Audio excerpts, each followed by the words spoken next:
Bless you, Pastor David Mwangi, Kenya Under One God, Facebook, YouTube, and TikTok. 0758 57 57 41. Today I want to talk about peace. And I want to say that peace is fragile. Peace is fragile. And I want us to think about our national flag and the colors. We know that the black one means the people, white means peace, red means blood, white means peace again, then there is the green, which means our land. So the designer of this flag and the colors he had to put a reminder that a nation, a people need peace to coexist. People need peace to live in cohesion. Number two, he also reminds us for the land to prosper. For the land to prosper, there has to be peace. So let's look at the cost of peace. This man is reminding us that peace was paid for. It is possible to gather peace, but we can lose our peace within a moment. Why am I talking about this? It is because of what is happening in our nation.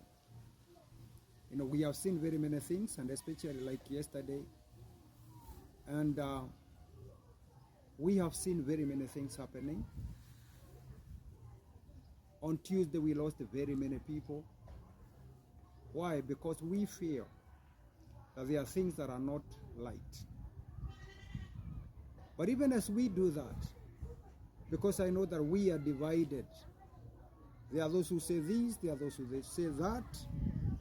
But one thing we must agree, that we all belong to this nation, and peace is inevitable. And because now we agree on that, now it is good to know that peace is fragile. And as I have said, it is possible to accumulate peace within a very long time, but to lose it in a day. 2007, we saw that. We thought that we were island of peace. But just one day, we lost it. We had to bring people in to come and help us to restore it. So even as we do whatever we do, when we disagree, when we find ourselves in such a place, it is good to think peace. It is good to act peace. Now, the Bible says in the book of Peter, 1 Peter chapter 3 and verse 11, I'm reading from the Living Bible. The Bible says, try to live in peace, even if it must mean to learn after it and to catch it and to hold it. We need to live in peace, even if it means learning after it, catching it, and holding it. We must, by all costs, strive to live in peace. Now, we know that there can't be peace if there is no justice. And that is the reason the Bible talks so much about praying for our leaders. Because these are the people God has ordained to guide us. They are our eyes. And you know what?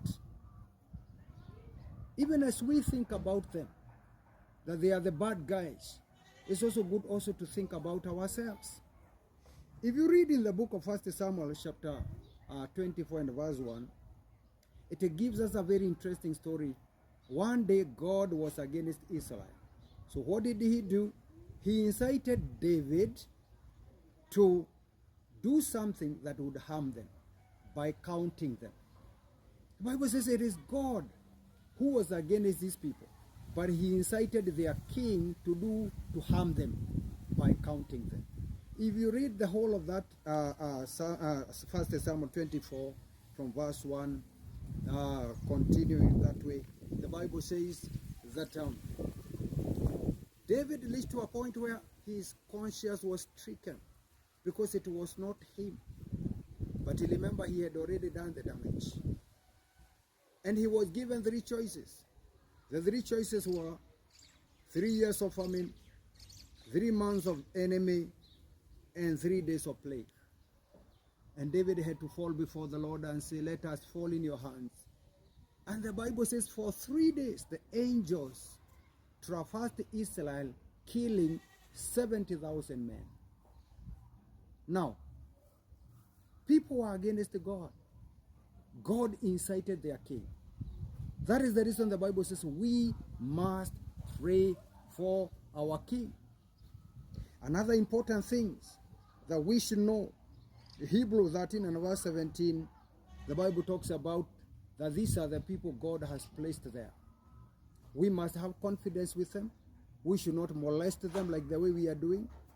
Sometimes they can be wrong, they can make bad judgments, but they remain our leaders. And if we want peace for our nation, we must learn to respect our leaders, despite the mistakes they make, because they are the chosen God. Without them, we are like a sheep without a shepherd. So even as we think about peace, it is good to respect our leaders and to know that these are the people God has placed there so that they can watch over us. It is also good to think, are we light with God? So that we can just not blame our leaders. Sometimes God is angry with us, the way we behave. We have seen a lot of people despising the leaders and insulting them. When will a son insult his father? When it comes to that, brethren, I want you to understand that these are not light. We should not celebrate ourselves as the young people when insulting the older generation. That is not the way to go. And if we think that is the way to go, we will be getting justice by despising them and bringing them down. I want to tell you, we can't fight peace. We'll only continue to be at a judgment and at a judgment and at a judgment, and the nation will suffer a lot. Finally, Isaiah 8 and verses 21 and 22. The Bible says that there were people, the people of God, but they found themselves in a hungry and in distress. I don't know what was happening in the land, but they found themselves very hungry and in distress.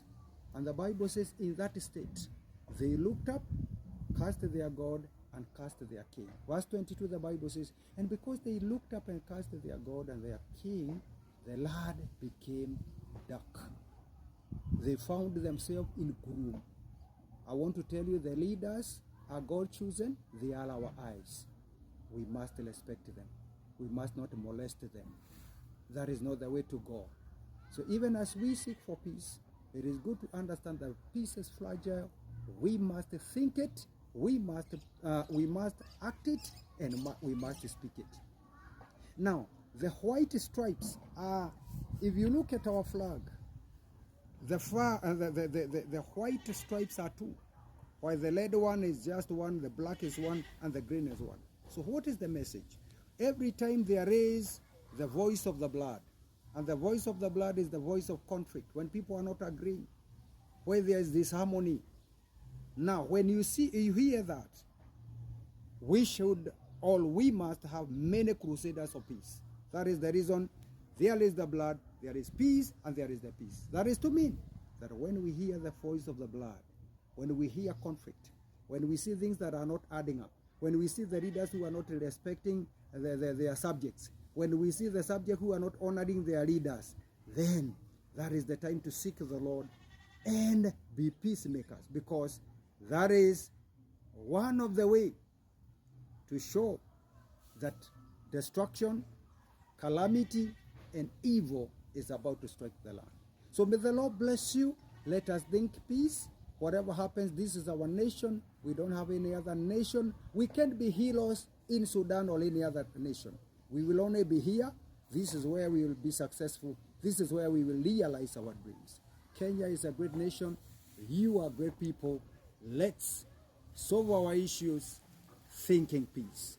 God bless you. I'm Pastor David Mwangi, Kenya Under One God, Facebook, YouTube, and TikTok, 0758 57 57 41.